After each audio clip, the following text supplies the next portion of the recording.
네, 최경련의 정치본색 시작하겠습니다. 오늘 함께할 세 분 소개해드립니다. 노영희 변호사, 김성환 시사평론가, 김민아 시사평론가 함께하고 계십니다. 안녕하십니까? 네, 안녕하세요. 예, 김성환 시사평론가는 오랜만에 뵙겠습니다. 네, 그러게 말입니다. 예. 김민아 평론가랑 같이 옆에 붙어 있어서 너무 예. 좋아요. 옛날에 저 스콕스 생각하시는 분들도 있을 것 같고 예. 스콕스 팬들도 굉장히 많았는데 말이죠. 예. 저는 김민아 평론가가 윤석열 대통령 성대모사 하는 걸 참 듣고 싶었어요. 뭐 주로 뭐 했죠? 너무 잘해요. 요즘 여기서 안 하나요? 안 했어요? 안 했습니다. 네. 아, 무슨 얘기하는 거야 지금? 아니, 나는 그거에 김민아 예. 평론가의 매력에 빠져가지고 예. 스콕스를 했는데 요즘에 뭐 볼 수가 없어서 문재인 대통령 성대모사 하는 거 못 들어보셨어요?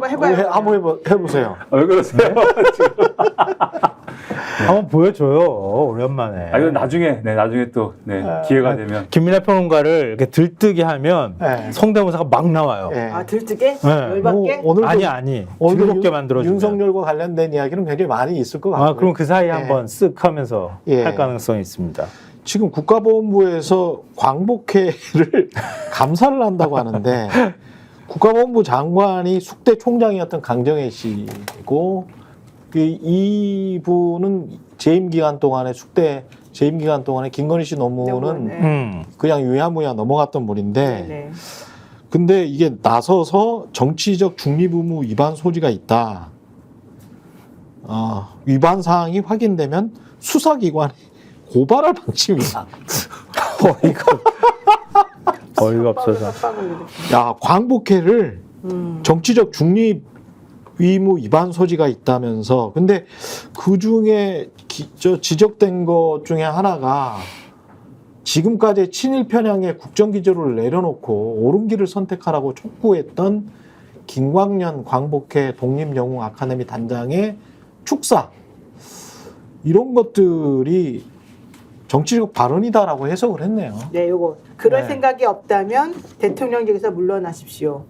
요 말은 뭐 이제 문제점인 거죠. 가정법이니까. 아니 근데 그건 본인이 직접 한 발언이에요. 윤석열 타도는 관객 속에서 나온 말이에요. 아, 그렇죠. 그날, 예. 예. 본인이 한 말도 아니거든요. 예. 아니, 김광련 단장이 한 말은 대통령직에서 물러나란 말은 했고 예. 그 말 하고 나니까 관객석에서 이제 음. 탄핵하라 이런 얘기 나온 거죠. 뭐 물러나라고 할 수도 있지 뭐. 아니 근데 안 앞에는 되나요? 일단 조건문이 붙었잖아. 아니 다 이프. 맞는 말이죠. 여기서 이프. 지금 뭐가 틀린 말이 뭐가 있어요. 네. 정부가 친일 편향 국정기조 보이고 있는 거 맞잖아요.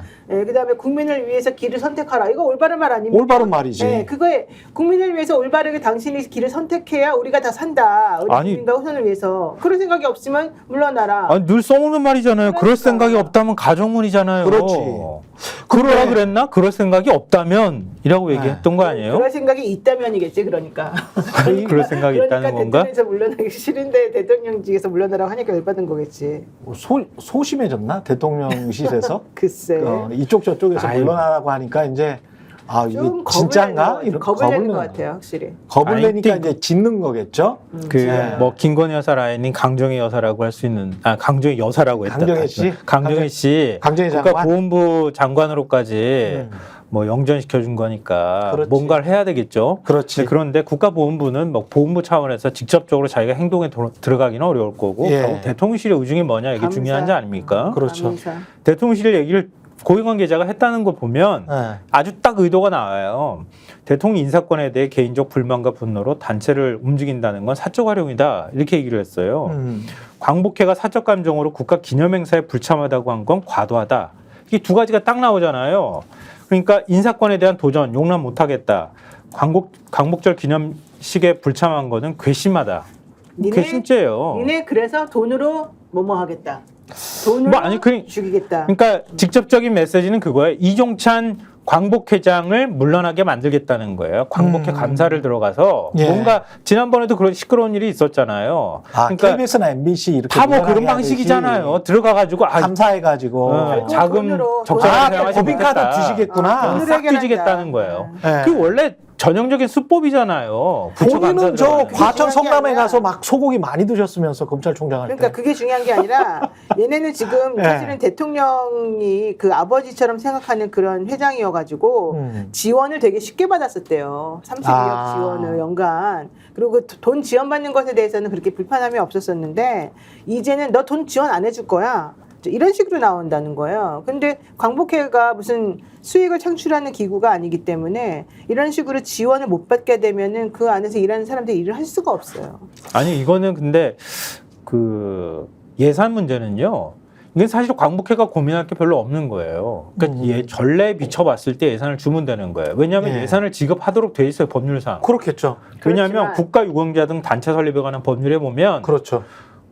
법에 지금 그 광복회가 딱 명시가 돼 있어요. 뭐 예를 들면 이게 일종의 공법단체라고도 많이 불리는 건데 대한민국 상위군경회, 전몰군경유족회, 자유총연맹도 들어가지 않습니까? 광복회, 자유총연맹은 좀 이따 제가 말씀드릴게요. 이게 왜 네. 말도 안 되는 일인지를 말씀드리면서 제가 예. 설명을 좀 드리고 싶은데 4.19 혁명의 희생자 유족회 그리고 뭐 5.18 관련 단체도 여기 들어가 있고요. 그렇죠. 이런 단체들은 국가가 설립에 관한 법률에 따라서 예산 지원을 하도록 돼 있어요. 원래 그렇습니다. 예. 그러니까 그 예산 지원을 하면 되는 거예요. 아니야. 법으로. 법으로는 그런데 네. 거기에 대해서도 지원하지 않을 수 있는 여러 가지 예외 사유들이 있는 거예요. 아, 그래요? 예컨대 뭐 이적단체라던가 그다음에 이들의 그 활동하는 것들이 실질적으로 대한민국의 뭐 안전을 저해한다던가 그 대한민국이 뭐야? 윤석열이야?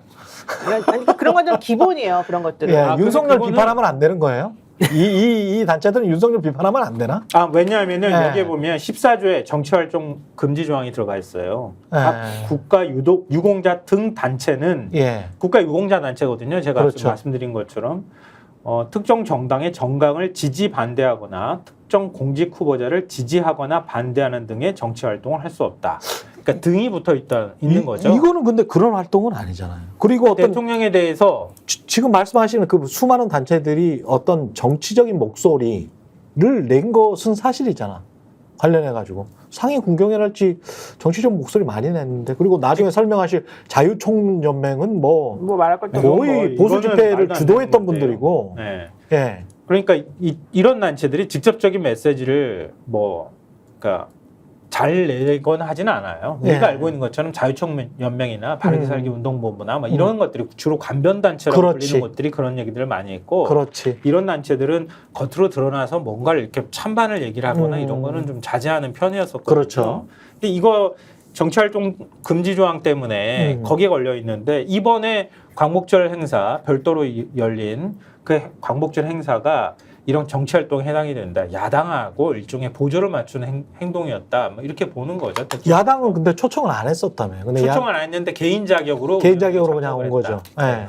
그러니까 이게 지금 말씀하신 대로 이종찬 회장을 노리는 수인 겁니다. 지금 말씀하신 대로 그날 광복식 경축과 관련된 행사를 따로 열었잖아요. 광복회가. 예. 따로 열은 것이고 거기서 사회 원로에 해당하는 분들이 예를 들면은 친일적인 정책을 바꿔라라고 얘기하면서 그러지 않을 거면 대통령에서 물러나라라고 얘기하는 건 얼마든지 있을 수 있는 일이에요. 원로들이 그렇게 얘기할 수 있죠. 그런데 지금 뭐 아마도 만약에 이거를 시비를 걸 거면은 지금 말씀하신 이 대목인데 여기에 예를 들면은 광복회 애초 지침은 여기에 정치인들을 오지 말라 하는 거였지 않습니까? 야당 의원들이 왔단 말이에요. 근데 그냥 또 온 사람들을 내쫓을 수는 없는 거 아닙니까? 광복회에서. 예. 근데 앞에다가 앉혔어요. 이분들을 또. 음. 그러니까 아마 이런 거에 가지고 시비를 거는 겁니다. 이게 실질적으로 야당 사람들을 앞에 앉혀가지고 실질적으로 광복회가 정치적인 어떤 그런 행보를 해가지고 대통령을 반대하고 이런 행보를 한 거 아니냐. 이거를 빌미로 고리를 딱 걸면서 그러면서 지금 말씀하신 대로 법정단체에서 광복회를 제한다든지 아니면 예를 들면 보조금에서 불이익을 준다든지 이런 얘기를 하게 되면 광복회 내에서 그러면 어떻게 되겠어요? 광복회 내에서 지금이야 이제 이종찬 회장이 바른 말한다 뭐 이렇게 얘기를 하겠지만 광복회 내에서 이종찬 회장이 좀 과했나? 이런 얘기가 시작되고 그러면은 광복회 내에 분열이나 이런 게 일어나서 광복회 내에서도 이종찬 회장은 물러나야 되지 않아? 이렇게 되고 그러면은 정부가 원하는 사람으로 광복회 회장을 바꿀 수도 있지 않아? 여기까지 가려는 거 아니냐라는 의심이 드는데 그러네. 근데 제가 말씀드린 요 시나리오는 용산의 시각입니다. 제가 쭉 말씀드린 거. 그렇죠. 용산이 이런 시각으로 지금 추진하는 일인 것 같다라는 거고 지금과 같은 상황에서 광복회 구성원들이 다 독립운동가의 후손들이나 이런 분들인 거잖아요. 이런 네. 분들이 용산이 이런 거 하는데 거기에 넘어가가지고 광복회 분열을 뭐 이렇게 스스로 만든다던가 이렇게 기대할 수 있는 것이냐 그렇지는 않을 것 같고 오히려 제가 볼 때는 이런 식으로 접근하면은 제가 볼 때는 지금 안 그래도 이 친일 논란 그리고 김태호 이 국가안보실 1차장의 이상한 발언, 일본의 마음이 중요하다 이런 발언으로 여러 사람들이 의심하고 있고 보수까지도 일부 균열이 생기고 있는 과정이기 때문에 그렇죠. 제가 볼 때는 자기 발등 찍기로 될 가능성이 있다 이렇게 보여요. 그럼 저는 근본적으로 역사적으로 봐도 말도 안 되는 일이잖아요. 그렇죠. 광복회를 이런 식으로 한다? 이렇게 광복절에. 이렇게 예우한다? 예. 말도 안 되는 거죠. 아니 있을 수 그리고 없는 일인데요. 광복회가 뭐 아무리 이제 정부는 사실상 주최 측인 광복회에 서포트하고 후원하는 역할을 해왔던 것이지 광복절을 주최하는 곳은 광복회지. 그리고 광복해야 맞지. 그게 무슨 정부 기념행사가 윤석열 대통령이 5년 대통령하고 그다음에 일반 국민이잖아요. 그러면 아무리 국민을 대표한다고 하더라도 이거는 우리나라가 국가라는 게 기본적으로 김진태 지사 자꾸 그런 이야기를 하던데 국민 영토 주권 뭐 그러면서 1919년에 뭐 없었다 이런 식으로 이야기를 하던데 아니 그러면 지금 있잖아 국민 영토 주권이. 근데 이 주권이 누구한테 있어? 국민한테 있잖아. 근데 왜 자꾸 윤석열 대통령은 국가가 자기 거라 그래? 영토는 자기 게 아니잖아. 그러면 주권이 있는 국민이 국가 아니에요. 그렇잖아요. 네. 근데 국민들 중에 가장 이 광복절의 대표적인 사람들은 광복회 아닙니까? 그걸 민간단체를 국가에서 법으로 후원해가지고 야 당신들은 이제까지 국가를 위해서 이렇게 많이 희생을 했으니까 우리가 법정 기부금도 다 주고 법에서 보조금도 주고 할 테니까 이런 행사를 진행하시고 어떤 우리의 그 광복 의지를 독립 의지를 좀 만방에 알리십시오. 이렇게 한 거 아니에요? 근데 이거를 본인 뜻대로 광복절 행사를 안 했다고 너희들 정치적 중립 의무 위반이다. 이종찬 나가라는 식으로 만약에 그런 식으로 행동을 한다면 그게 되겠습니까? 이거 말도 안 되는 거고요. 네. 감사는 이종찬 회장 물러나게 만드는 네. 그런 이제 뭐 계략이라고 하면 계략, 전략이 잠겨 있는 거다 이렇게 생각하는데요. 이번에 또 하나 꺼낸 카드가 공법 단체를 추가로 지정하겠다 이렇게 얘기한 거예요. 그러니까 지금 보훈부 산하에 공법 단체가 있는데 상상을 호국 관련해서는 초월하는구나. 10개, 민주 관련해서는 6개, 독립 분야는 광복회 단 한 곳이거든요. 그렇죠. 그러니까 독립 분야에 대해서 광복회의 목소리가 일정하게, 그러니까 가장 대표성을 갖고 대변되도록 돼 있는 거예요. 네. 법률상으로 보면. 근데 공법단체를 더 지정하겠다는 거예요. 공법단체가 뭔가 궁금하실 분들이 있을 것 같은데 정부의 감독 아래 공공이익을 위해 역할을 하는 단체, 뭐 이렇게 이해하시면 될 것 같거든요. 주로 법률에 근거한 단체라고 생각하시면 돼요. 근데 그 공법 단체가 독립 관련되어 있는 독립 분야에 대해서는 광복회 한 곳이니까 다른 목소리를 낼 곳이 없다. 대표성을 가질 곳이 없으니까 광복회 말고 다른 목소리를 내는 단체를 지정을 하겠다. 이렇게 얘기를 하는 거예요. 네. 그럼 그런 단체도 정부가 예산 지원할 수 있잖아요. 보조금을 지급할 수가 있게 되는 거거든요. 그러면 독립유공단 단체 중에서 단체들을 내부 분열시키겠다는 얘기나 마찬가지예요. 관변단체 만드는 거네. 그러니까 굉장히 심각한 문제예요. 이거 그러네. 어찌 보면. 네. 그러면은 내년도 만약에 광복절 때 계속 이런 목소리가 나온다고 하면 광복회 말고 다른 공법단체를 지정을 해서 걱정하지 마세요. 하겠다는 거예요. 내년까지 안 가. 내년까지도 안 가? 내년까지 안 가. 아, 이 정권이? 내가 아무리 봐도 네. 내년까지 갈 수가 없어. 아니, 근거. 희망의 근거를 제발 좀 찾아봅시다. 내년까지 안 가면 너무 좀. 그러니까 내년 말까지? 내년 말까지는 안 가고. 1년 반도 안 남았네. 내가 보기에는 1년 반 아싸! 안에 다. 아니, 왜냐하면 지금 광복회를 건드렸어요. 아, 광복회는 자기하고 멘토예요. 자기 아버지, 그렇지. 친구 아버지, 친구 아버지잖아. 자기 아버지의 친구. 뭐 하여튼 온 집안이 몇십 년 동안 같이 이 흥망성쇠를 같이 했던 그 집안 식구들이에요. 그렇죠. 근데 이 사람들이 그동안에 입을 꼭 다물고 있었어요. 윤 대통령이 이상한 행동을 하더라도. 왜? 자기 식구들이니까, 자기 가족이니까. 근데 도저히 더 이상 참을 수 없을 지경이 되니까 이제 여기 대해서 야, 너 제발 그러지 말아라 라고 여러 번 경고를 줬는데 거기에 대해서 이 사람이 무시하니까 아버지 나서가지고 그러지 말아라. 아들 나서가지고 그러지 말아라 했어요. 기초로 교수까지. 예? 그랬는데 그 아버지도 아들도 다 무시당했어요. 그랬네. 예. 그 무시당한 것에 대해서 그러면 뭔가 그럴듯한 혹은 뭐 명분이 있거나 뭔가 반론이 있거나 이런 게 나와줘야 되잖아요. 그렇지. 하나도 없어요, 지금. 근데 대한민국에 있어서 가장 중요한 게 뭡니까?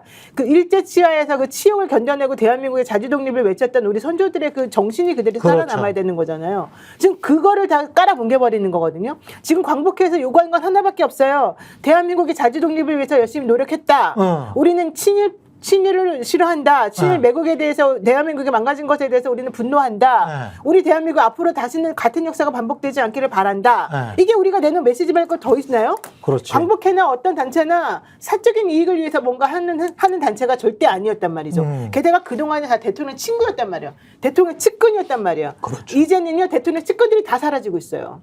지금 보세요. 대통령 이종찬 사라지고 있죠. 이철우 사라지고 있죠. 대통령 주변에 남았던 한동훈 지금 저리 멀리 가고 있죠. 윤석열 대통령을 그렇게 물고 빨고 했던 친윤이라는 사람들 다 어디 갔어요?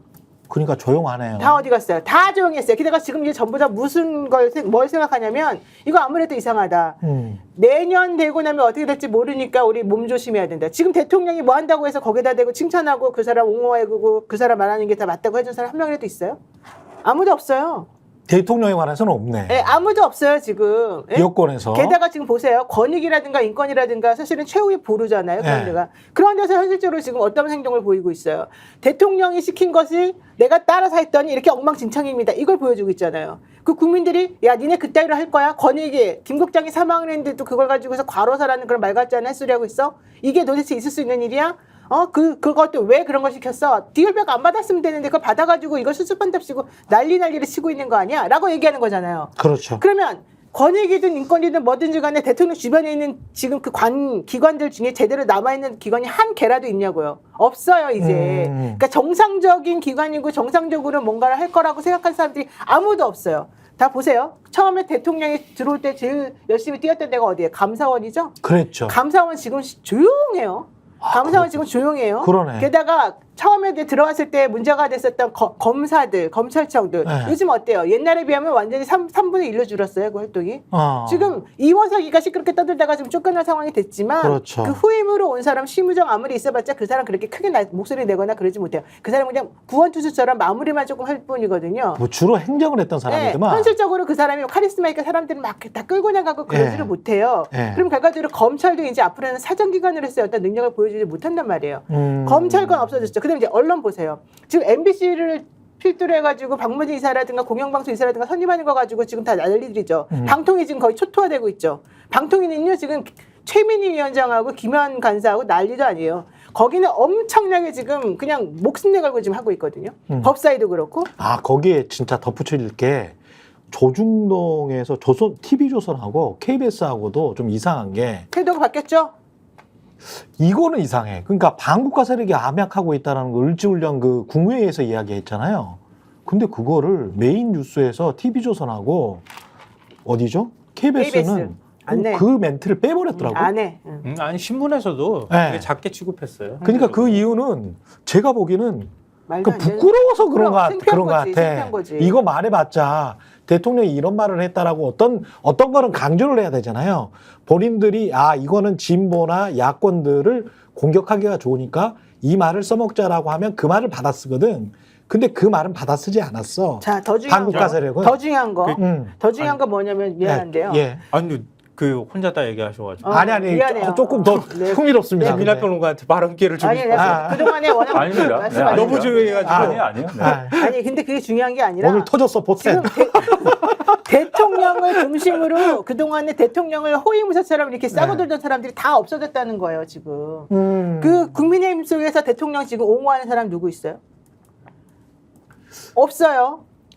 누구였죠? 이규철 뭐 이런 사람들. 네, 지금 다 이철규 사라졌네. 다 사라졌죠. 그다음에 지금 사정기관 중에서 남아 있는 것들이 원래 뭐였어요? 검찰, 금감원, 그다음에 또 권익위, 뭐 국정원 이런 데서 지금 대통령 옹호하는 거 봤어요? 아무도 안 해요. 그냥 입 꼭 다물고 있는 찍소리도 안 하고 있는 거예요. 게다가 언론 방송인들도 전부 다요. 지금 이거는 미쳤다. 이렇게까지 가면 우리 안 된다. 우리 지금 다 같이 가면 망한다.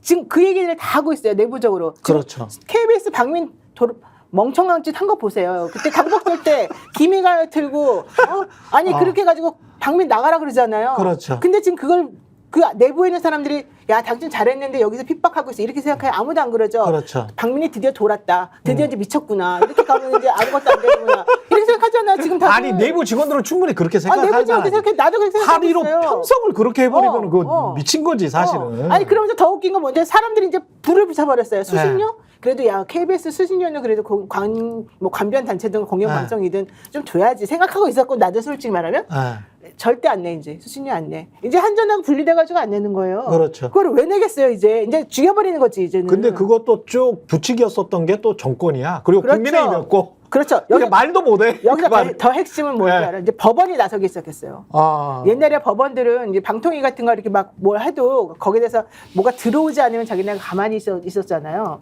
이제는 사람들이 적극적으로 다 법원에다 갖다 주잖아요. 이거 판결 좀 해달라고 법원에서 이제 전부 다 니네 결정낸 거 다 잘못이야, 다 위법이야, 중대한 하자가 있어 이렇게 다 결정될 수밖에 없어요. 이제 그럼 전천후적으로 모든 대한민국의 모든 것들이 전부 다 하나를 향해서 갈 수밖에 없어요. 게다가 국민의힘의 당대표도 삐딱선 탔죠. 당대표가 삐딱선 타면서 지금 이재명 만난대잖아요. 그렇죠. 이재명 대표. 만나가지고 둘이 할 수 있는 게 뭐야. 윤석열 타도밖에 없지 이제는.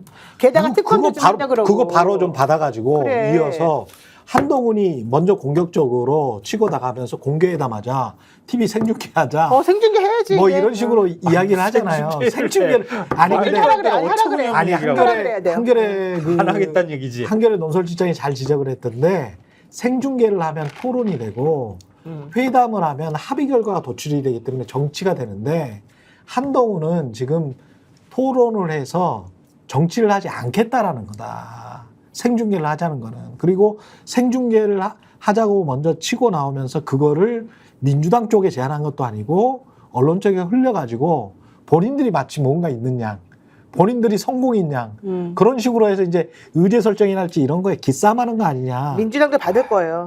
이런 받을 한정간 거예요. 한동훈 화법 듣기 싫다고 국민들은. 그러니까 아니 그렇긴 한데 그렇게 안 해. 싫다고. 이제 한동훈 이 국민의힘 한동훈 대표가 이렇게 치고 나온 나름 꼼수를 부린 그 이유와 이유가 있어요. 그 뭐 있을 거 아니에요. 어떤 결과물을 생각을 하는 건지 지금 아니, 말씀하신 대로 그러니까 굳이 얘기하자면 한동훈은 합의를 할 수 있는 주체가 되지를 못한다는 뜻이에요. 그게 아니라 질릴 수 있다. 이재명 대표하고 한동훈이 그냥 자기가 주체적으로 합의를 할 수가 없어. 맞아, 바로 그건데 그래서 생중계를 해줘야 되는 거야. 생중계에서 한동훈이가 당대표로서 그런 말을 하잖아요. 그러면 그걸 안 지킬 수가 없게 되는 거예요. 그런 이렇게 보는 시각도 있네. 당연하죠. 왜냐하면 그 사람이 이렇게 보는 재밌다 이거. 밀실 합의를 하게 되면 뒤에서 이재명하고 무슨 합의를 했든 간에 용산에서 하지 마. 그러면 끝나는 거야. 자기네가 네. 뭐 하라고 했는지 공개적으로 안 나오잖아. 근데 그렇지. 한동훈이가 생중계를 해버려. 처음부터 끝까지. 거기 이재명이 맞장구를 쳐줘. 그러면 둘 다 할 수밖에 없는 거예요. 서로 왜 올바른 말만 할 거 아니야. 이렇게 가는 게 맞지 않습니까? 맞습니다. 원론적으로 맞죠. 그럼 그렇게 합시다. 근데 거기서 만약에 한동훈이가 뺀다. 내지는 한동훈이가 뭐 대통령을 좀 옹호하려고 뭔가 좀 수작을 부린다. 그거를 생중계로 보여줘요? 그럼 완전히 이재명 대표가 망하는 맞장구를 거지. 많이 쳐주면 되겠구만. 이재명 대표가 맞장구 치려고 생각하는 중이라니까. 그래서 지금 머리를 쓰고 맞장구 많이 쳐주면 있어요. 되겠네. 재밌다. 생중계를 생중계 픽스에서 해야 해야 돼. 된다. 픽스에서 한다. 생중계를. 생중계를 해줘야 돼. 진행을 노영희 변호사가 한다. 야 재밌다. 생중계를 오케이. 해야 돼. 생중계를 해서 한동훈이가 지금 자기 혼자의 대박난다. 힘으로는 안 되니까 자기가 입으로 겉으로 구독자 100만. 소리를 내고 그것을 많은 사람들이 보고서 으쌰으쌰 와 이렇게 해주고 야 국민의힘 당대표 이거 안 지키면 너 완전히 바본데 이거 인증 안 하게 하려고 그 사람에 대해서 우리가 뭔가 힘을 실어주는 듯한 발언을 해주면 양쪽에서 그럼 좋습니다. 이게 올바른 거니까 이쪽으로 갑시다. 만약에 그렇지 않잖아요. 그럼 한동훈 병신 되는 거예요. 진짜로. 아니 노영희 그거를 변호사님 모르는 요즘에 출연 안 거야. 시켜줬어요?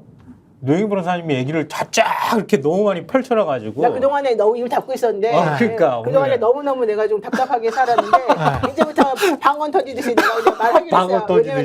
나 이제 잡혀가든지 말든지 생각하기로 했어. 아니 그리고 이제 정권이 뭐 얼마 남지 않았다고 하니까 나는 예, 이게 사법적으로 잡혀가려고 하더라도 내년 말까지는 괜찮다 나의 육감. 이런 판단인 것 나의 같아요. 육감으로. 예. 그래서 이제 머리도 하고 오신 것 같아요. 예, 오늘 머리 깜짝 한 지가 놀랐어요. 며칠 지났습니다. 뒷모습 다른 분인 줄 알았어. 네. 어쨌든 육감으로 머리 하신 게 훨씬 낫죠. 그냥 결심이 있는 네. 것 같아요. 머리를 했다는 거는. 예. 그렇지 새로운 결심. 거의 망해가고 있다. 그냥 포기하자 이런 상황인데 그래도 그냥 알아서 하기로 했어요. 이제 네. 그런 거에 대해서 좀 두려움을 떨쳐버리고 야 니나 나나 똑같은 아니 생각이야. 근데 저는 여기에 분명히 인사이트가 있는 것 같은데 지금 말씀하신 그래요, 거예요? 맞아요. 아니 생중계를 생중계가 의미가 해서 있어요. 물론 이제 우리가 너무 수세적이거나 방어적으로 왜 쟤들이 생중계를 하자 그러지? 이렇게만 생각할 게 아니고 아니 생중계 받아가지고 그걸 통해 가지고 한동훈을 꼽자 못하게 해서 특검이라도 하나 이뤄내자. 그렇죠. 말을 끄집어 내기만 하면 돼. 그 사람 흥분해가지고 막 말할 거 아니에요. 그것만 끄집어내면 돼. 이 방법인데? 아니, 근데 왜? 야당 대표 아닌가? 여야 대표가 만나가지고 예. 지금 구체적인 법안이나 이런 것들에 대해서 서로 주고받기도 하고 예. 그다음에 어느 중간 지점을 선택하거나 하는 건데 그거는 조율하는 과정이잖아요. 토론하는 과정이라기보다는 그렇죠. 국민한테 공개를 해서 그렇죠. 그러니까 사실 그런 얘기가 나오는 거거든요. 예. 일종의 이제 진짜 그런 마음을 갖고 있는지 아닌지는 우리가 알 수는 없지만 예. 일종의 야당 대표하고 협상하는 과정들을 밟지 않겠다고 하는 뜻으로 보일 수밖에 없단 말이에요. 이재명 대표 입장에서는 뭐지? 야당하고 뭔가 정치적으로 문제를 풀겠다는 의지가 아니라 나를 과시하거나 아니면 한동훈이 윤석열하고의 관계 설정을 어떻게 할 거냐 이런 거 가지고 자기의 주도권을 가져가기 위해서 이재명 대표를 곁다리로 껴넣어가지고 지금 이용하겠다는 얘기처럼 빚을 수 있잖아요. 그럴 수 있네. 그러니까 민주당 입장에서는 받기가 쉽지가 않죠. 이거는 일종의 아니, 한동훈식 쇼를 하겠다는 얘기인데 아니, 한번 어제 근데 두 분의 관점이 아주 재밌습니다. 민주당에서 어제 예. 그랬는데 근데 우리 오늘 얘기하려고 우리가 하는 안 거 아니에요? 받는다고 아니 이 하지 이야기도 않았다. 재밌어요. 이해슬 대변인이 우리가 안 받는다고 하지 않았다. 우리 좀 생각 중이자 했고요. 안 받는다고 하지 않았다. 네, 그렇게 얘기하죠. 그렇게 했고요. 이재명 대표도 이게 어떤 의미를 가지는지 충분히 알고 있기 때문에 그리고 지금 자신감이 되게 많아요. 그렇죠. 오히려 한동훈보다는 정치 경험도 많고 이 상황을 요리할 수 있다고 생각하기 때문에 아니 자신감이 없을 수가 없죠. 없지. 지금 95점인데. 근데 네. 중요한 건 그러다 보니까 이 상황을 주도권을 가지고서 뛰어나가려면 결과론적으로는 한동훈을 무대에 앉혀놓고 한동훈을 무대에 앉혀놓는 게 중요해. 한동훈이가 마음껏 펼치게 한 다음에 이 사람이 흥분해가지고 이제 오버할 때 갉아먹는다. 그때 탁 받아먹는 거. 딱 받아먹는 거. 다 갉아먹는다. 그래 놓고 이제 윤석열하고 싸우게 하고. 아니 이거는 뭐 사연의 현실 감각 같아서 저는 나는 이거 된다고 봐요. 괜찮은 것 같기도 해요. 이제 이런 거겠죠. 혹한데? 지금 이제 혹하지. 노영희 변호사님 말씀의 포인트는 한동훈 대표의 예를 들면 최상병 특검법이나 이런 거에 대한 입장의 어떤 모순점. 그렇지. 이런 거를 적나라하게 국민들에게 보여주기에는 이 생중계가 딱 좋다. 이런 말씀이고 그것을 만약에 할 수 있다 그러면 당연히 그거는 또 수용 가능한 문제인 것 같고. 그렇죠. 근데 이제 한동훈 쪽에서 노리는 거는 그런 거겠죠. 이제 최상병 특검법 이런 거를 가지고 얘기하자는 게 아니고 아마 한동훈 쪽은 아마 좀 그렇지. 무게중심을 싣고 싶은 거는 금투세라든지 뭐 이런 거 있잖아요. 그다음에 25만 원 지원이라든지 여기서는 인생 얘기라고 하는 그 카테고리에 놓여져 있는 그거 얘기를 하겠다는 거거든요. 그러면은 여기서 이제 한동훈 특유의 여기서는 한동훈 특유의 이게 과거 운동권 용어로 하면 선전을 하겠다는 겁니다. 그렇지. 그래가지고 여기서 무슨 뭐 예를 들면은 우리가 쉽게 이제 언론에서 그 고루한 그런 구도로 옛날 구도로 보면은 이재명 대표가 가령 25만 원을 전 국민에게 보편적으로 지원하는 거였는데 이 액수와 대상을 축소해가지고 가령 일부 저소득층에게 뭐 한정하겠습니다랄지 이런 걸 통해서 그러면 한동훈 대표가 수용하죠 이래갖고 뭐 합의를 하는 거냐 이게 아니고 한동훈은 계속 25만 원을 주면 안 되는 이유에 대해서 계속 막 공격을 하는 것이고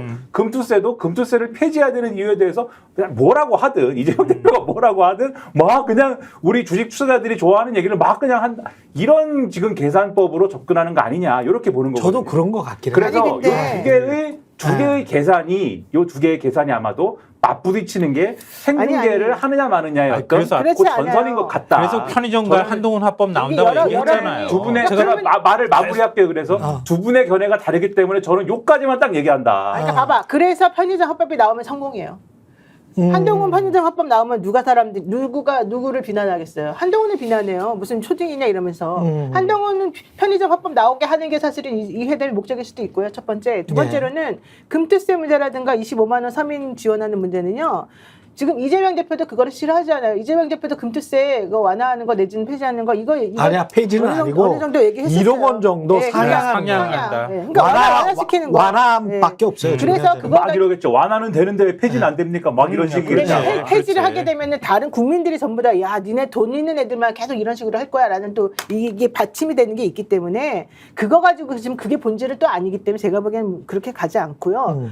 제가 보기에는 이재명 대표가 훨씬 더 토론을 잘해요. 그리고 이 상황을 잘 이끌어 나가요. 아니 그 일반적인 정치와 관련된 현안들에 관해서는 훨씬 많이 당연히 알고 있고. 한동훈보다는 많이 알죠. 네, 그러니까 많이 알고 훨씬 많이 이걸 알지. 주무를 수가 있어요. 그럴 수밖에 없지 뭐 그거는. 그러니까 그건 걱정할 필요도 없어요. 네. 애가 쪼른다고 그거 다 들어줍니까? 애가 그러니까. 쪼른다고 다 들어주냐. 아, 다 들어줘야지 맞는 거예요. 예. 그러니까 그건 상대해주는 사람이 오히려 더 모양 빠지는 일이 모양 될 수 빠진다. 있다 이런 생각이 들고요. 예. 그러니까 이재명 대표는 물론 윤석열 대통령을 완전히 패싱하는 것도 하나의 방법이에요. 그러니까 대통령이 없는 것처럼 하는 거예요. 그것도 방법이지만 야당으로서 그럴 수는 없단 말이에요. 대통령하고 계속 각을 세울 수밖에 없어요. 대통령은 그만큼 권한을 많이 갖고 있기 때문에 한동훈은 그 틈새에서 지금 이재명하고의 싸움을 만들면서 이재명 한동훈 구도를 만드는 게 유리하다고 보는 거 아니에요? 예. 자기는 지금 당권의 문제가 아니라 대선으로. 대권으로 가겠다고 하는 거잖아요. 근데 그게 한동훈의 착각일 수도 있지 않습니까? 무슨 착각요? 그러니까 대선으로 가서 그럼 그때 가서 볼 일이고 네. 일단은 지금은 그런 판이 안 좋더라도 계속 자기를 각인시키는 작업들을 하는 게 자기한테 유리하다고 보는 한동훈에게는 거예요. 유리를 또 할 수도 당연히 있겠죠. 유리할 수밖에 없는 네. 상황인 거죠. 근데 네. 그런 걸 근데 이용하려고 지금 하는 사실 거지. 한동훈이 이렇게 나오는 포지션이 어. 용산 사실은 요 선택이 용산하고 그렇게까지 아직은 부딪히는 선택이 아닙니다. 여기까지는 물론 이제 노영희 변호사님 말씀대로 생중계를 해가지고 거기서 윤석열 타도합시다. 이재명 대표 우리 함께 한번 타도를 해봅시다. 이런다면 이제 거기서부터는 용산하고 전쟁이지만 내가 한번 이재명 대표하고 회담을 한번 해보겠습니다. 여기까지는 아닌 거예요. 왜냐하면은 원래 지금 민주당이 요구했던 거는 윤석열 대통령하고 이재명 대표가 회담을 하는 거잖아요. 근데 원래 회담을 하고 싶지 않은 용산은 회담을 하고 싶지 않으니까 난 얘기하는 거 아니겠어요? 왜 나를 보내려고 그러는데 왜 전화 안 받아요? 이 얘기를 별로 만나고 싶지 않으니까 하는 거 아니겠어요?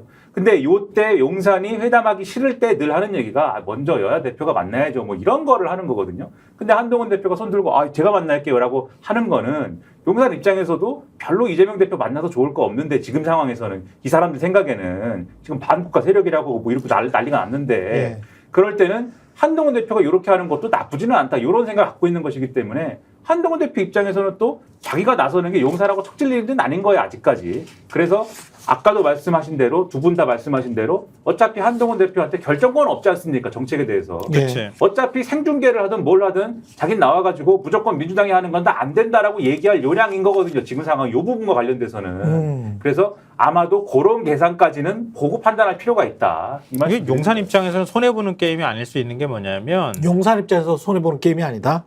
분열이 있는 게 용산 입장에서 더 좋은 거 아니에요? 누구랑 그냥 당이 누구랑 한동훈 쪽으로 누구의 싹 기울어지면은 용산 입장에서 굉장히 부담스럽잖아요. 그러니까 당내에서 오히려 불협화음이 생기는 게 용산 입장에서 나쁜 게 아니란 말이에요. 국민의힘조차도 네, 그렇죠. 왜냐하면 용산 입장에서 그동안에 굉장히 불만이 많고 한동훈은 윤 대통령 마음에서 이미 멀어진 사람이에요. 예. 근데 너무 잘 나가도 기분 안 좋은 거거든요. 차기 대권 주자로서 윤 대통령이 계속 키워줄지도 모르는 거지만 그렇지. 어찌 됐든 간에 한동훈 체제가 완성이 되면서 친윤계가 뭐 숨지기고 있다고도 볼 수 있겠지만 일단은 용산 입장도 친윤계하고 비슷한 게 제가 볼 때는 그래 잘 하나 두고 보자. 이거거든요. 근데 잘 못했어. 예. 그럼 목소리 낼 수 있지. 그러니까 한동훈이 이재명 대표하고 막 얘기를 하다가 대통령 뜻하고 다른 거를 덜컥 뭐 합의를 하든 뭔가 분위기를 만들어 갔어. 용산 입장에서 옳았구나 잘 됐다. 아니면 친윤계에서 이거는 대통령 뜻하고 다른 거 아니냐 이렇게 나갈 수 있는 명분이 있잖아요. 그렇지. 그러니까 그런 오히려 한동훈 체제가 굳어지는 걸 막아주는 역할을 할 수도 있어요. 그러니까 당내에서 다른 목소리를 낼 수 있는 여지가 생긴단 말이에요. 그러니까 그건 용산 입장에서 나쁜 게 아니라고 보고 차상범 특검법이나 이런 거에 대해서 만약에 국민 눈높이 얘기하면서 이 정도면 제가 받을 수 있죠라고 얘기한다거나 진짜로 그런다면. 만약에 진짜로 그런다. 계속 뭐 독소 조항이니 어쩌니 뭐 계속 핑계 댈 수는 없잖아요. 그러니까 그런 부분에 있어서 받을 의향을 분명하게 밝힌다거나 이럴 때 용산이나 친윤계에선 가만히 있을까요? 그렇지 않을 가능성이 높죠. 바로 그 800에 7070으로 전화가 옵니다.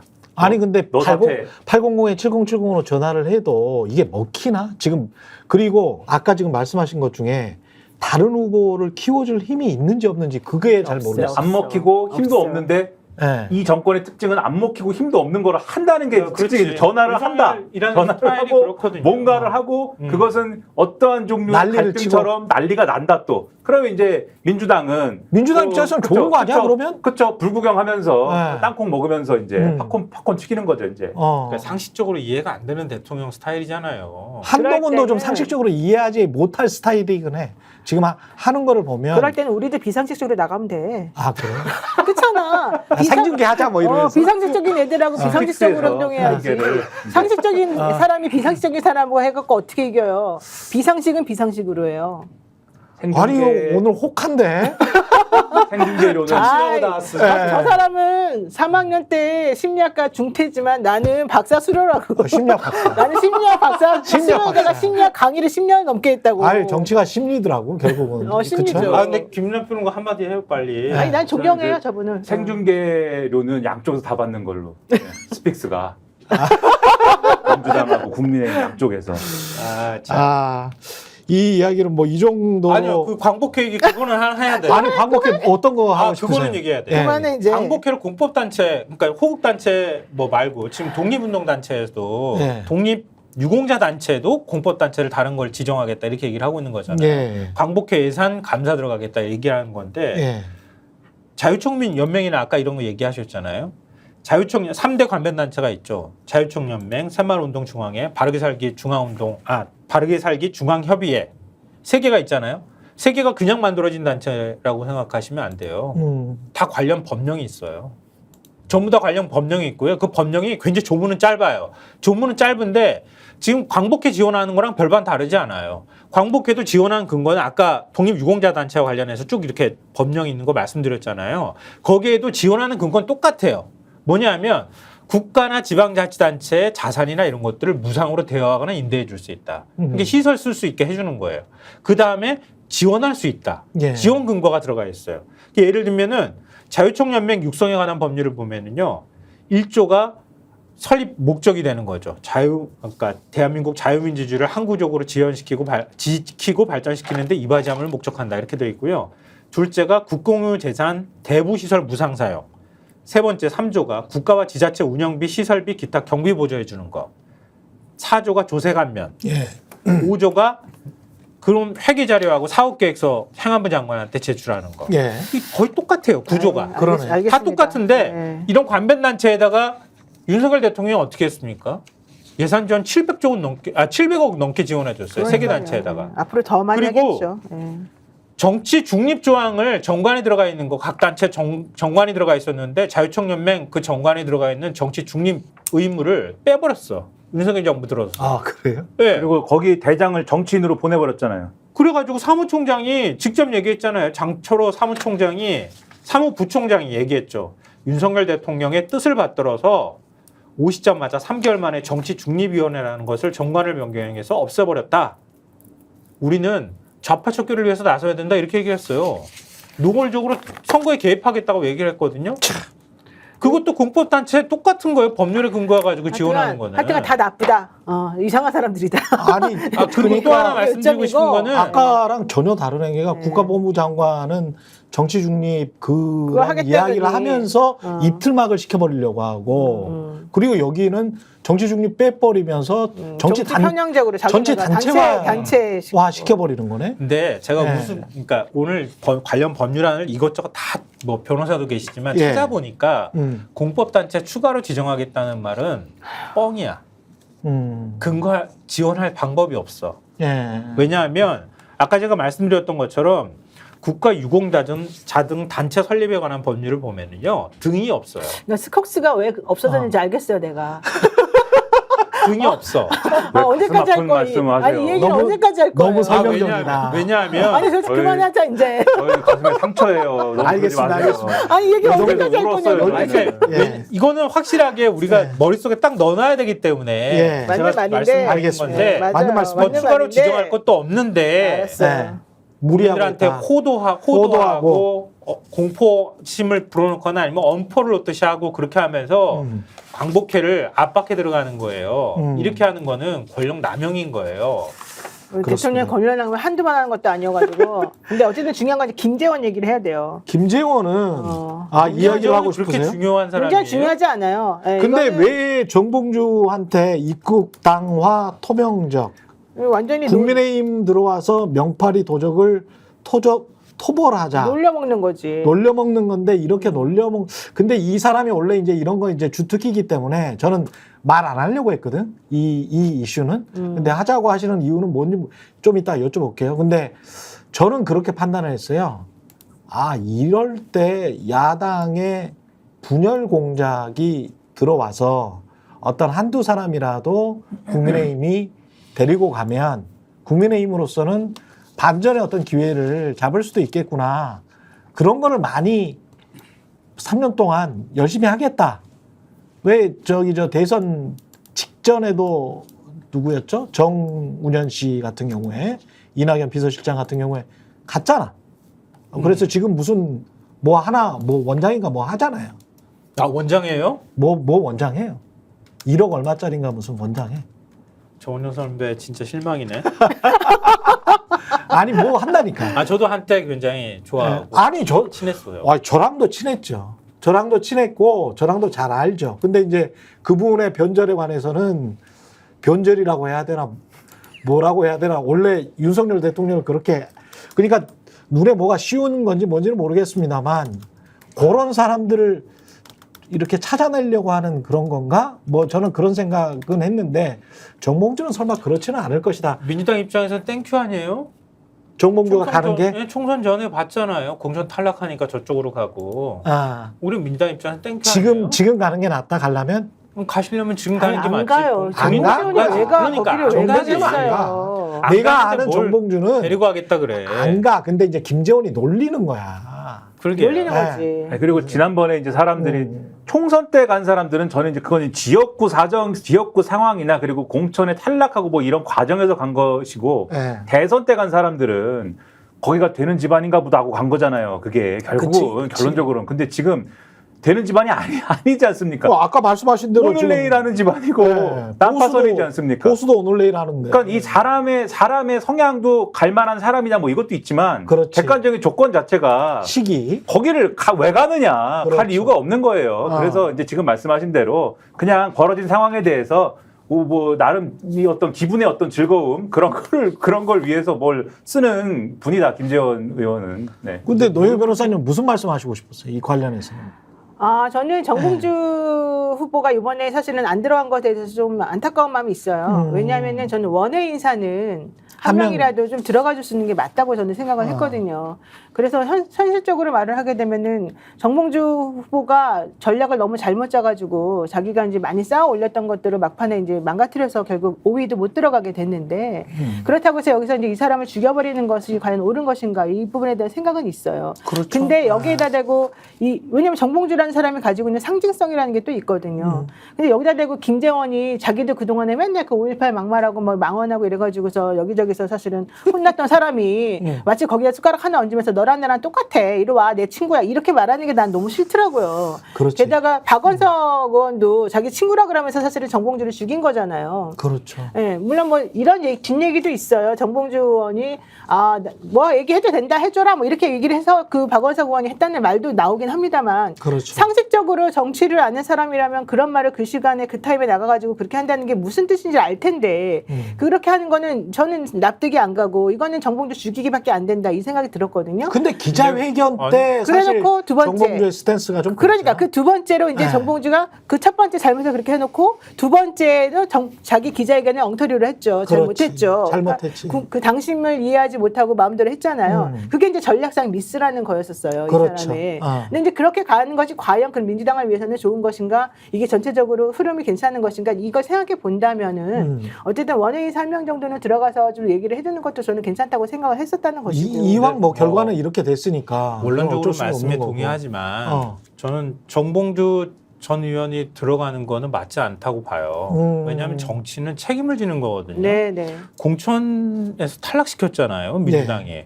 그랬던 탈락당한 사람인데 탈락당할 만한 사유가 있었던 거 아닙니까? 근데 그 인사가 바로 그 다음에 있는 전당대회 때 최고위원 후보로 나와요. 그런데 수석 최고위원이 되거나 이런 일이 벌어져요. 민주당은 뭐 하는 정당입니까? 그것도 맞말이네.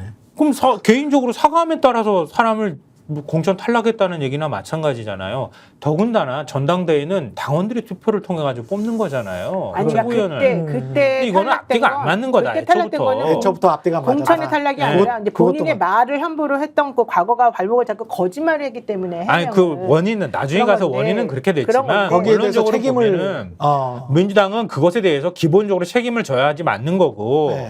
본인 스스로도 그게 부당해가지고 최고위원을 나올 수는 있었겠지만 만약에 당원들의 투표에 의해서 나왔다고 하면 민주당이 공천 잘못됐다는 얘기가 되는 거잖아요. 그러니까 앞뒤가 안 맞는 얘기가 되는 거다. 그러니까 그러네. 결과적으로 보면은 애초에 문제의식과 일치하는 결과가 됐다. 과정은 어떻게 됐더라도 그런 거고요. 또 하나는 개인적으로 만약에 저는 박원석 전 의원하고 나이 차이가 많이 나서 친구라고는 생각하지 않지만 어쨌든 개인적으로 친한 것 같아요. 그래가지고 그 얘기가 흘러나갔다 하더라도 그러면 그것에 대해서 좀 정직하게 해명했으면 되는데 그게 아니라 그 위기를 돌파하기 위해서 일종의 정치 기술을 쓴 거란 말이에요. 맞아요. 명파리 논란. 자기가 발을 걸어가지고 기술을 써서 넘어뜨리려고 그랬는데 자기가 되치기를 당해서 자빠져 버렸잖아요. 자기가 자기 발에 넘어졌다. 그러니까 글쎄요. 뭐 정치는 정치의 기술도 필요하고 전략도 필요하고 여러 가지가 필요하지만 이런 자리에서 당원들한테 심판을 받거나 선택을 받는 자리에서까지 선거 상대당하고 경쟁하는 선거가 아니라 당내에서 경쟁하는 거잖아요. 이런 데에서까지 일종의 정치 기술을 동원해서 다른 사람을 배제하면서 자기가 살려고 하는 이런 방식을 동원했다고 하는 건 매우 부적절하다. 아니 그러니까 결과적으로는 저는 맞는 선택이었다. 그 말이 이렇게 생각해요. 맞아요. 왜냐하면 정봉주 후보가 들어갔으면은 분란을 일으켰을 게 뻔하고 정봉주는 자기 자신을 위한 정치를 하는 사람이지 전체 큰 그림을 그려가지고 협조하고 이렇게 가는 사람은 아니라는 게 중론이에요. 예. 그리고 이번에 의사결정하거나 뭔가 그 경선에 나가가지고 한 행동을 보게 되면 되게 오만하고 거만하고 자기 스스로에 대한 오바가 너무 심했었단 말이죠. 근데 그런 걸 보게 되면은 좀 더 겸손했어야 되고 좀 더 민주당을 사랑했어야 되고 또 내지는 지금 현재 현안이 너무너무 막중하잖아요. 지금 대통령이 그렇죠. 이렇게 해갖고 나라가 지금 어떻게 될지 모르는 상황이니까. 그러니까 그럴 때 자기가 가지고 있는 어떤 스탠스나 어떤 그 가중치 이런 것들을 조금 더 심각하게 생각해서 내가 좀 더 진중하게 뭔가를 해야 되는구나. 내가 가볍게 하면 안 되겠구나. 이거를 깨달았었어야 된다는 거. 그 부분은 분명히 맞죠. 이제 그런데 그럼에도 불구하고 이제 그 사람이 가졌던 여러 가지 장점 같은 것들을 생각해 본다면 좀 안타까운 부분은 있다. 이제 그거 네. 말씀을 드리고 싶었던 거고. 그래도 결과론적으로는 정봉주가 안 들어오는 것이 훨씬 더 이 최고위원인 회의나 이 민주당에 집권하는 분들 입장에서는 편하다. 왜냐면 이재명 대표 같은 경우도 얼마나 사실은 좀 더 마음이 좀 편할 수 있겠어요. 일을 할 때. 그러니까 이제 그런 건 있는 것 같아요. 이야기할 현안들이 굉장히 좀 많이 있는데 잠시 네. 광고 보고 30초 후에 다시 돌아오겠습니다. 아니 왜 아직도 3년간 같은 통신사 인터넷 계속 쓰고 계세요? 인터넷 가입 시 48만원 통신 변경 시 추가 혜택이 주어집니다. 인터넷 대결 통해 인터넷 가입하고 지인에게 홍보해주세요. 본인 추천을 통해 가입한다면 5만원이 추가로 지급됩니다. 지금 문고에 인터넷 비교원 검색 후 3초만에 감동되고 비교해보세요.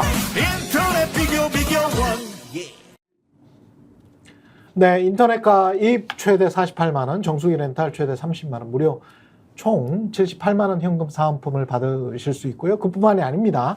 인터넷 비교원만 주는 단독 혜택도 있는데요. 알뜰폰 또는 새로 휴대폰을 장만할 필요 없이 쓰던 휴대폰에 다른 통신사로 유심만 변경하면 최대 30만 원 혜택도 받을 수 있습니다. 또한 비교원을 통해서 가입 후 주변 지인들도 가입하면 그만큼 추가 5만 원 혜택도 무제한으로 받으실 수 있습니다. 지금 혜택들은 사은품 혜택이고 별개로 통신사 결합 통한 요금 할인도 있습니다. 1670-2571, 1670-2571로 전화하시거나 네이버에 인터넷 비교원 검색해 보시길 바랍니다. 네, 노영희 변호사, 김성한 시사평론가, 그리고 오늘은 말수가 줄어든 김민하 평론가와 함께하고 두 분이 아주 치열하게 이렇게 왔다 갔다 하니까 요 재미가 있네. 그럴 때는 제가 이제 옆에서 이제 맞장구 치고 이제 이런 걸 해야죠. 스픽스 생중계 얘기하고 이런 거 해야죠. 예. 근데 김문수 고용노동부 장관은 그냥 옛날에 운동하고 이런 것만 극좌 운동하고 이랬던 것만 기억나는데 최근에도 폭행치상으로 2002년에 폭행치상으로 벌금 30만 원 JTBC 이거 보던데요. 예, 그것도 받았었고 지금 범죄를 저질렀거나 수사를 받은 내역이 6건이네. 이분은 뭐 감염병 예방법 관련해서 위반 혐의 재판도 또 진행 중이고 정화군 목사 현장에 가가지고 코로나 때 이거는 문재인 정부에 항의하는 차원에서 갔던가? 뭐 그랬을 것 같은데 하여간 뭐 그렇고요. 유죄가 선고가 돼도 이거는 300만 원 벌금 이하면 괜찮다며요. 금고 이하는 공무원 장관직 괜찮은 수행하는 거예요. 거는. 그래서 뭐 굉장히 수사 받은 거나 뭐 이게 좀 많더라 이런 이야기고, 안창호 국가위원장 후보자는 중대재해처벌법 1호 기소기업의 변호를 맡았는데 여기가 16명 노동자들이 화학물질로 인해 산업 현장에서 쓰러진 기업이야. 그런데 그 기업의 변호를 맡았어. 그런데 인권위원회는 주로 이런 노동자들을 챙겨줘야 되는 곳이잖아요. 이런 노동자들이 이제 우리 이렇게 다쳤는데 사회에서, 기업에서, 국가에서 우리의 인권을 짓밟고 있어요라고 하면 인권위에서 그래 와봐, 당신들 챙겨줄게, 이런 곳이 인권위원회인데 이분 어떻게 해야 되지? 인권위원장 되면? 예. 인권위는 파괴되는 거죠. 인권위 역할 아무것도 안 하겠다는 뜻이에요. 그냥 개점협 상태로 둬버리겠다는 지금 뜻이에요. 인권이랑 권익위가 제대로 기능을 합니까? 권익위도 역시 마찬가지고요. 그냥 그렇게 해서 정권 옹의를 위해서 예. 그렇게 역할을 하도록 하겠다고 하는 전략이 들어가 있는 거예요. 이런 걸 보면은 이 정부가 뭐 초반에 인사검증을 제대로 하기 위해서 무슨 뭐 칸막이를 만들고 법무부에다가 뭐 인사정보관리단을 만들고 뭐 이런 여러 가지 얘기를 했지 않습니까? 근데 최상층의 권력이 인사검증을 하지 말아야겠다, 그런 거 필요 없다라고 마음을 먹으면은 다 소용없다는 게 다 드러나는 거잖아요, 여기. 권력 최상층이 나는 인권위를 파괴하고 싶다라고 마음을 먹으면 인사검증이든 뭐든 하등 쓸모가 없다라는 게 다 드러나는 거 아닙니까? 그렇죠. 정권 초반기에 얼마나 큰 거짓말이 없습니까? 그러면 인사검증 철저히 하겠다라는 게 한 당시에 한동훈 장관까지 거기 나와가지고 얼마나 큰 거짓말이었어요. 어제인가 동아일보에 칼럼이 있는데 인사검증을 도대체 어떻게 하느냐 그걸 찾아보니까 예를 들면 인사검증할 때 세평이라든가 이런 걸 이 사람에 대해서 그럼 어떤 평을 하는 거야라는 걸 인사검증 단위에서 여기저기 그러면 이 상반되는 입장에 대한 걸 크로스 체크를 해봐야 되잖아요. 그 뭐 인사검증 시스템을 아주 대단하게 만들어놨다고 얘기하지만 그런 게 전혀 이루어지지 않는데요. 예를 들면 내가 이러저러한, 예를 들면 김문수 지금 후보자 옛날에 폭행을 했다 이런 거 있지 않습니까? 예. 선거하는데 선거 감시한다고 반대쪽에서 왔는데 너 누구야 이래가지고 때렸다는 건데 선거를 감시하러 왔다고요. 불법 선거하는지 때려갖고 그랬다는 건데, 그런 사안에 대해서 이쪽 말도 들어보고 저쪽 말도 들어봐야 될 거 아니에요. 인사검증을 하려면. 이런 게 만약에 인사검증이 대상이 됐으면. 아니 근데 벌금 30만 원에 선고가 됐잖아. 근데 벌금 여하튼. 30만 원이든 뭐든 이게 뭐 그것도 이 정부의 업적이에요. 공직자에도 되는 사람의 기준을 다 법적으로 해도 되면 다 되는 것처럼 해놨는데 옛날에 인사검증할 때 그랬습니까? 아니 제 말씀은 벌금 30만 원이니까 여하튼 폭행을 했다라는 거를 법원에서 그렇죠. 인정을 한 거잖아요. 그렇죠. 그 왜 그랬는지를 들어봐야 될 거 아니에요. 근데 이 정권의 인사검증 시스템은 이 때린 김문수 쪽의 말만 들어본다는 거예요. 김문수 쪽에서 이 사람하고 이 사람 말 들어보세요라고 추천하면은 그 사람 말 들어보고 괜찮네 하고 인사검증이 끝난다는 거예요. 이게 동아일보의 이 논설의 어떠한 이 드러난 팩트입니다. 그러니까 그런 식으로 하면 되겠습니까? 이게 다 그런 게 드러나는 거예요. 저는 인사에서. 지금 이 김문수 폭행치상도 황당하지만 더 황당한 건 김영석이에요. 김영석 독립기정관장. 국가보조금법 위반을 2번이나 했어요. 와, 국가보조금을 2번 했어? 네, 2번이나 했어요. 5억짜리 한 번 아니에요? 아니요, 2억 6천짜리를 두 2번 차례 한 거예요. 2억 6천짜리 두 차례 한 거야. 자기네가 북한에 마치 뭔가 보내는 것처럼 하면서 그 금액을 막 부풀려가지고 자기네가 훨씬 더 많은 돈을 타내. 그렇지. 왜냐면 절반 정도를 주니까. 근데 결국 그 정도 금액만큼만 사실 보낸 거거든요. 그러니까 이 사람들 좋아하는 일본 말로 와리깡한 거 아니에요? 다 조작하고 문서 조작하고 통장 조작하고 이렇게 해가지고 한 번 했어. 그게 있었고 또 한 번이 또 있었어요. 2번을 그렇게 했는데 결과론적으로는 그거를 5억 정도나 되는 돈을 그렇게 해먹었는데도 이거 사기거든요. 보조금법 위반은 되게 강하게 처벌해야 돼요. 이권 카르텔이라고 얘기하면서 시민단체 보조금 다 싹둑싹둑 잘랐잖아요. 그거잖아요. 이런 사람이 500만 원 벌금 선고받은 것도 저는 황당했지만 그거는 벌금 선고 그렇게 조금 받을 게 아니에요. 그거는 오히려 징역을 살려야 되는 거거든요. 그렇지. 그걸 500만 원 벌금 받은 것도 웃겼지만 그런 정도의 벌금 사건에 대해서는 임명하는데 문제가 없다고 말하는 것도 웃기는 거예요. 근데 벌금 500만 원 굉장히 큰 건데. 사실. 그렇죠. 벌금형으로 벌금형 보면은- 중에서는 굉장히 네. 큰 거예요. 보조금법 액수가 위반에서는 좀 안 되죠. 커요. 그거를 좀 그거 위반에서는. 그거를 또 그 옛날에 있었던 일이라서 네. 공무원으로 임용하는 데는 괜찮다. 옛날 일이어서 그 기준 몇 년 이전에 있었던 일까지는 괜찮다. 이게 적용돼갖고 괜찮다는 거예요. 그게 옛날이야? 그 2000년대 2000 초중반이거든요. 아, 맞아요. 그때 20년 전도 전에. 네. 그때인데 그 수법을 지금 말씀해 주셨지만 얼마나 사람이 네, 수법이 나빠요. 얼마나 대놓고 하는 어. 수법이냐면은 어느 업체에다가 예를 들면 북에다 보낸다라고 해서 예를 들면 신발이다라고 하면은 신발을 예를 들면 6억 원을 주고 신발을 막 삽니다. 그렇지. 그다음에 신발을 보냅니다라고 한 다음에 이 업체로부터 뒷돈으로 다시 6억 원에서 받아. 얼마를 되돌려 받아요. 그렇지. 되돌려 받고 통일부에다가 내가 이 정도의 돈을 이 정도의 물품을 이 정도 액수의 물품을 북한에 보냅니다라고 올릴 때는 6억 원을 다 올려요. 그렇지. 그리고 그 중에 3억 원은 내가 먹어. 지원을 해주니까 그건 내가 먹습니다. 어. 이걸 주문을 한 거거든요. 얼마나 파렴치하고 완전 사기꾼 아닙니까? 완전 근데 사기꾼이고. 요거를 조선일보가 어떻게 설명하는지 아십니까?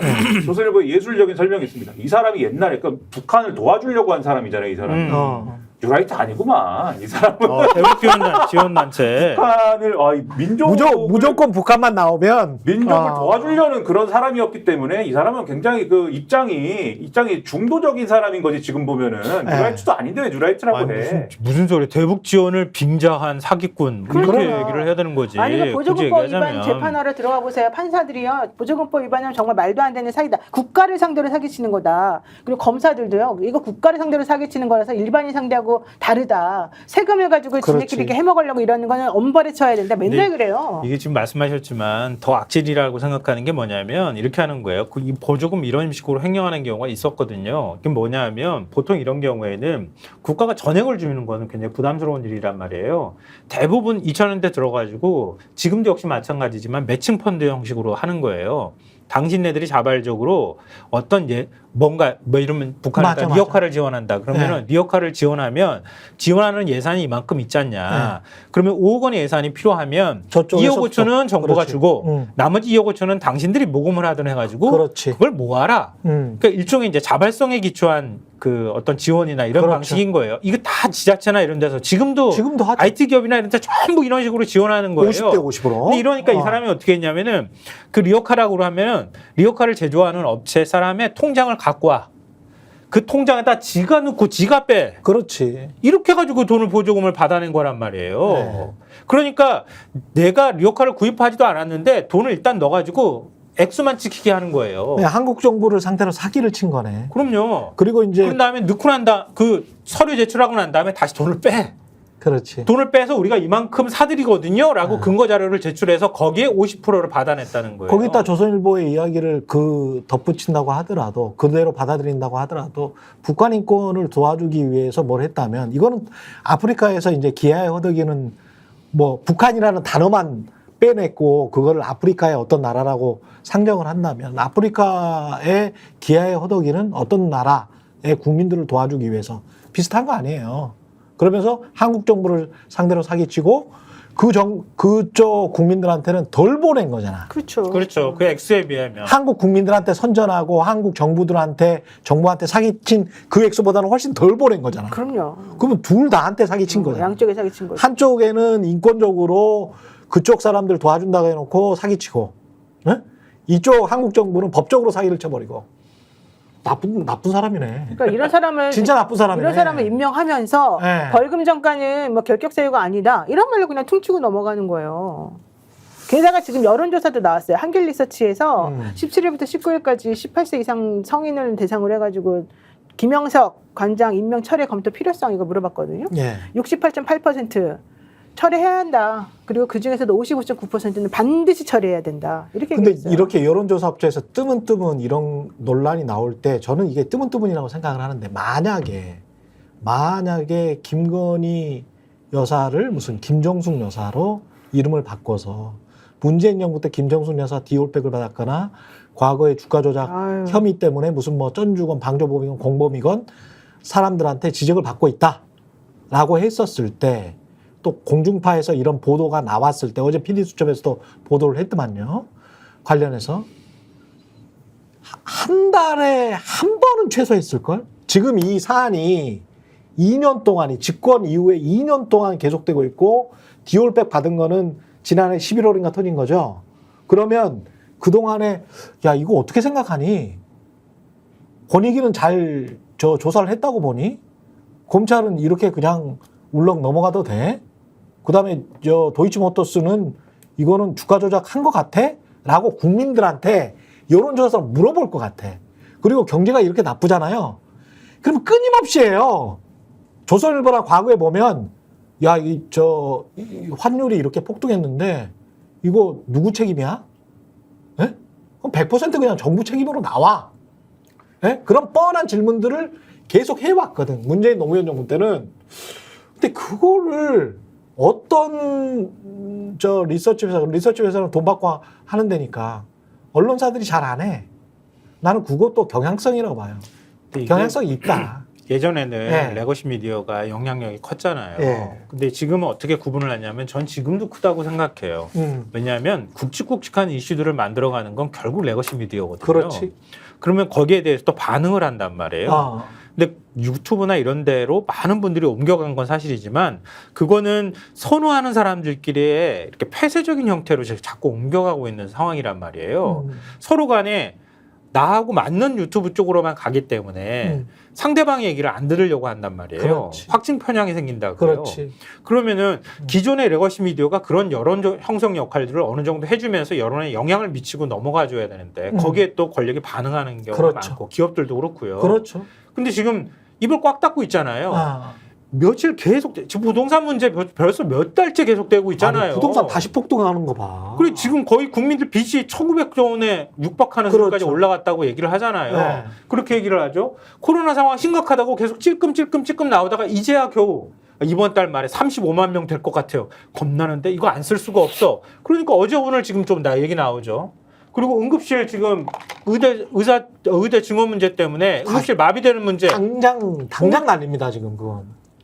그거 안 쓰더라고. 안 써 근데. 겨우 오늘 조선일보가 일면에 올렸더만 보니까 서울의 종합병원까지 네. 강남 성모까지 지금 응급실이 거의 마비 상태에 들어갔다 이런 얘기까지 나오거든요. 들어가지를 못한대요. 그러니까 이런 게 있음에도 불구하고 국민들하고 삶에 굉장히 밀접하게 영향이 있는데도 불구하고 만약에 다 좋아.